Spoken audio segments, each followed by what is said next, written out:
জয় তারা, জয় জয় তার, জয় তারা। নমস্কার, আপনারা দেখছেন কালী কথা।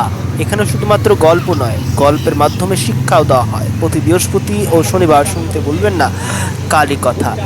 আজকে আপনাদেরকে দেখাতে চলেছি আমাদের বহরমপুর গোড়াবাজারের একটি কালী মন্দির, যে কালী মন্দিরে দৃশ্যটা আপনারা দেখতে পাচ্ছেন। তার আরও একটি নাম আছে সিদ্ধেশ্বরী মাতার মন্দির। এর পাশেই শ্মশান, এবং এইখানে যে বিগ্রহগুলো দেখতে পাবেন তা হলো, সামনেই আমি যে বিগ্রহটার সামনে নিয়ে যাচ্ছি তা হলো দেবী মা মনসা, এবং এর পাশে আছে হনুমানজির মন্দির। তার পাশে কিছুটা দূরেই দেখতে পাবেন এক সন্ন্যাসীর ছবি আছে, মানে মূর্তি আছে। তার এখানে সমাধি দেওয়া হয়েছিল। তিনি প্রথম এই শ্মশানে এসেছিলেন। এর সম্বন্ধে বেশি কিছু জানা নেই, এতটুকু জানি তিনি এসে এই শ্মশানেই ছিলেন এবং তিনি এই মন্দির প্রতিষ্ঠার সময়তেও ছিলেন। এছাড়াও আরও অনেক বিগ্রহ আছে এখানে দেখতে পাবে। তো মূল কথায় আজকে আসা যাক, মেনলি যে গল্পটা, সে গল্পে আসা যাক। এখানে আমি মাসির কাছ থেকে গল্পটি শুনেছি। এই মা অতি জাগ্রত। এখানে যে ভক্ত এসে যা মনস্কামনা করে তা পূরণ হয়ই হয়। এসে ঘুরে যেতে পারেন, যেখান থেকে পারেন আসবেন। মানে ধরুন পশ্চিমবঙ্গেও হোক বা পশ্চিমবঙ্গের বাইরে, যে যেখানেও থাকুন না কেন, যে সমস্ত সনাতন হিন্দু ধর্মের মানুষরা আছেন এসে ঘুরে যেতে পারেন। তো গল্পে আসা যাক। গল্পটা হলো আমার মাসির কাছে শোনা। মাসিদের বাড়ির পাশে একটি বৃদ্ধ বয়স্ক মহিলা থাকেন।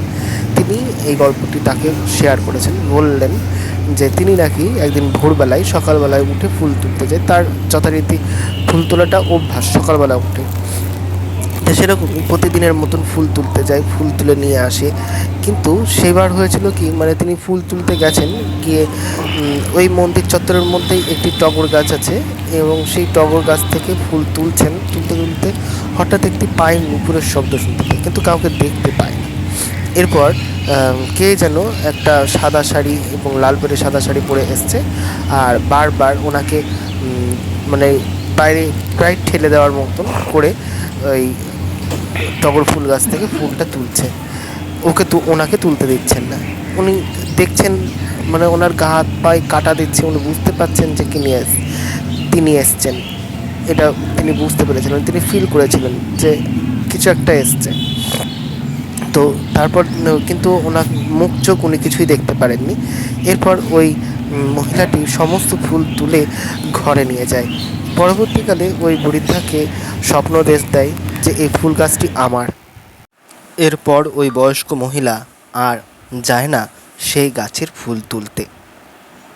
এরপরে আরও একটি ঘটনা তিনি বলেছেন। সেই ঘটনাটি হলো, তিনি দুটো বাচ্চাকে দেখেছিলেন, যার 5-6 বছর এরকম বয়স ছিল। দুটো বাচ্চাকে দেখেছিল, সমবয়সী প্রায়, একটি ছেলে একটি মেয়ে, এবং তাদের মাথায় জটা ভর্তি।